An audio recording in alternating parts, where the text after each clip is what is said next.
Hey there guys, it's Solly Chambers here from Vegan Soul Academy doing another video for today. So today we're going to be going through a few questions that I've been given from people. Many questions from people who are considering the vegan diet. This is the kind of main concerns they have before they actually move on to it. So let's jump into the video and see what they have to say.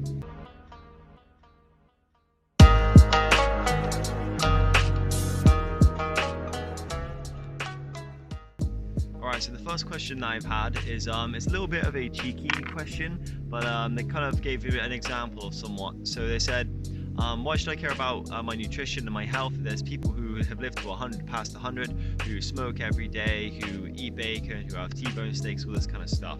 So the big thing you have to realize is that when it comes to anything, there's going to be a certain level which is controlled by your lifestyle and a certain amount controlled by your genetics. So these people who are the outliers, the very rare few people who have incredibly good genetics, will get away with the smoking, get away with eating the steaks and the bacon, because their body just is lucky for them is going to have to process these types of food.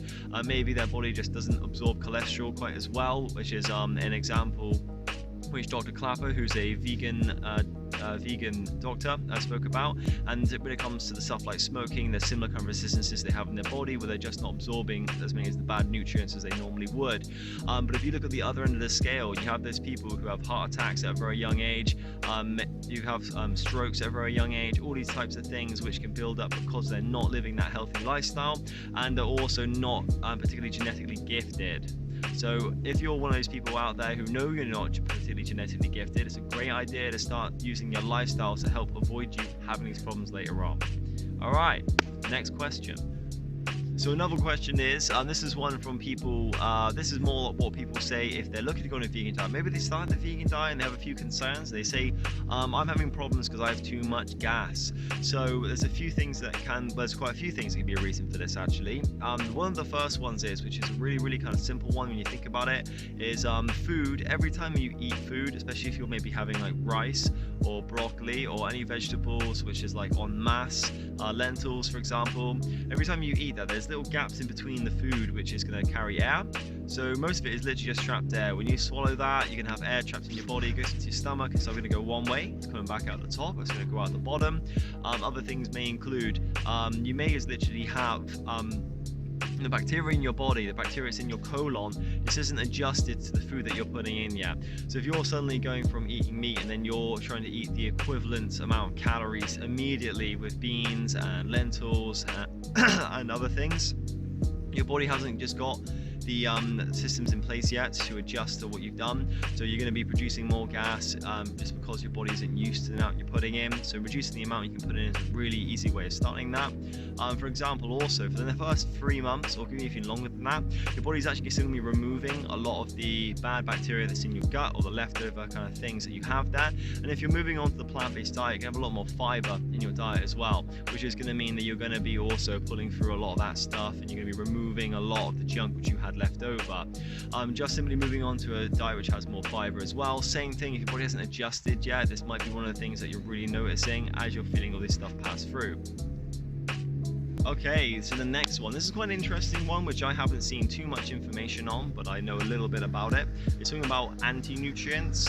So anti-nutrients, these can be like sulfides in your food, anything like that. I'm not going to say too much about them because I don't know too much about it, but in a reference to what I've heard from, once again, Dr. Clapper, he recently did a video with Summer Nutrition, and he spoke about this. So anti-nutrients, even though he's been a doctor for 45 years, he's never had anyone come to him and he had to prescribe someone had to say that someone is ill due to the fact they are having too many anti-nutrients. So they never said anyone has been nutrient deficient because they've had too many anti-nutrients in their diet. So beans, legumes, these kind of things have these anti-nutrients in, but he says it's never been a concern. He's never seen anyone come into his clinic saying like, I'm feeling ill, I think I'm low, I'm deficient in nutrients, and it's been because of the anti-nutrients in these foods. As long as you're constantly rotating and using different foods all the time, so you're not constantly eating the same greens, he was saying, so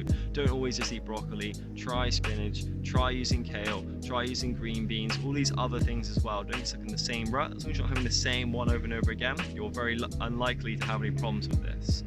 Okay, so this is one which it actually hold quite close to my heart, this one. So the next question is talking about macronutrients and how to balance them, and should you be worried about what kind of ratios you have.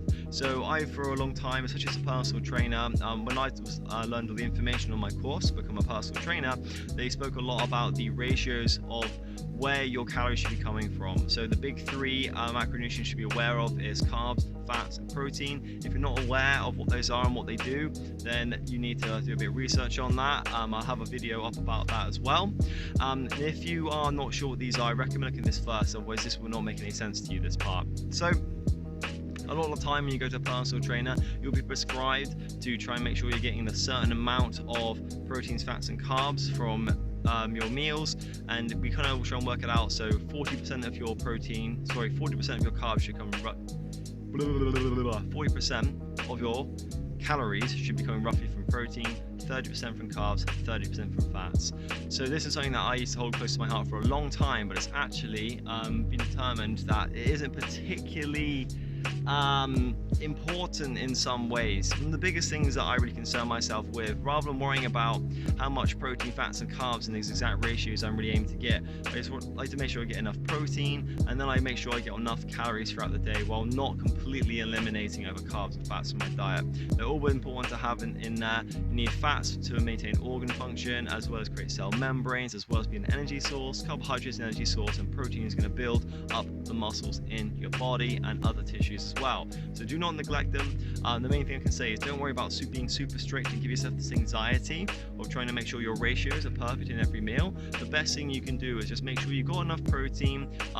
If you look at some studies, I'm going to put a little picture up in here which I got from PubMed, where they had a study which was showing that you need around 1.3 to 1.8 grams of protein per kilo to make sure you're able to gain muscle mass. And there's also a little bit extra which says you want about 1.8 to 2 grams of protein per kilo if you're on a cut, to try and maintain as much lean mass as possible.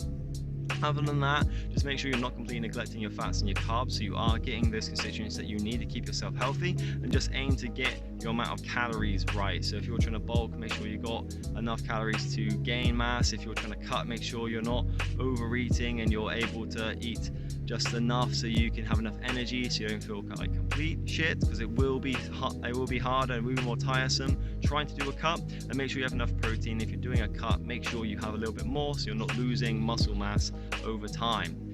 And the last one, we've already partially gone through it with this one, but this is kind of the biggest myth which most people get worried about, is that there's not enough protein on a vegan diet. So just to give an example, when I started going vegan last year, it was about the start of last year, is my New Year's resolution after doing vegetarian the year before. I was down to about 66 kilos at my lowest point about 2 or 3 months in, whilst I was adjusting to the diet. I wasn't eating as much as I needed to maintain my weight, but I was fine with that as I moved on.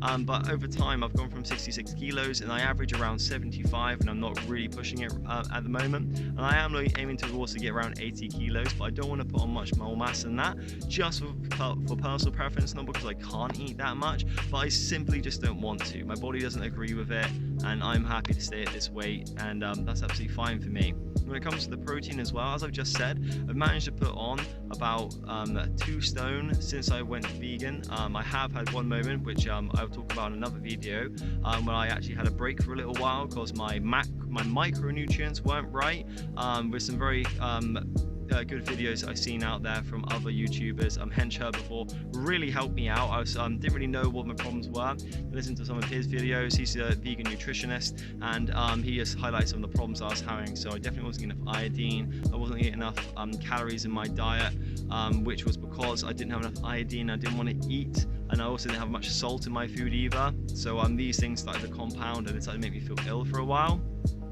I readjusted my diet, made sure I was getting enough of these things. I've put on weight very, very comfortably since then. I've gone, like I said, I've gone from 66 kilos up to around 75, towards 80 kilos now. And that was basically all done from gains on the vegan diet. When it comes to the protein, don't worry about it so much. As I said in the previous point, as long as you're getting a roughly 1.3 to 1.8 grams per kilo, you're going to be fine to be gaining mass, improve sports performance. And to be honest, that's pretty dang low. Like, I used to be aiming for a lot higher than that. There was times even recently, before I found this research myself, I was looking to try and get around 180 to 200 grams of protein a day, and that was a savage amount on a vegan diet. That is quite a lot if you're going to be trying to do it whole food wise. Even if you're going to be supplementing as well, I do supplement with protein shakes because it does help just get you that little bit more. But like around 80 kilos, you're looking to get that's 120 grams, which is 1.5 times. That's all within that bracket we spoke about earlier. So if you push it up to 180, that's almost 2 grams of protein per kilo, and that's 160 grams if you were trying to double up on roughly 80 kilos at my body weight. That's pretty dang easy, guys. It's really not that bad. If you're supplementing twice a day, which I am, which gives me about 40 grams of protein with 1 scoop, and I have that with soy milk, that means I've got 2 lots of 40, that's 80, that's 100 grams over 3 meals, so that's 33 grams of protein per meal. Or if I'm having 4 meals in the day, if I'm snacking, and that snack meal, the snacks are roughly 1 extra meal, that's 25 grams of protein per meal, guys. It's not very much at all. Alright, so that is the video for today, guys. Trying to keep it short, trying to keep it simple on this one, trying not to say too much, but also make sure I'm not saying too little on the subject. I hope this has been helpful, going through some of the biggest worries that most people have that have approached me on a vegan diet, and just some questions that I know are generally out there which people are interested in. So I'm now going to have a little bit of time to myself. I've been out for a little walk. As you can see, I'm chilling out in the graveyard, just right around the corner from my house. I actually find these places are quite beautiful, just in their own regard. I'm going to have a bit of a trek around a bit further from here. Get those walks in, guys. Remember, walking is one of the easiest, most accessible forms of exercise for anyone. And if you can't walk to the gym, you shouldn't be in the gym in the first place. I've been Ollie Chambers. Thank you very much, and love you all, and goodbye.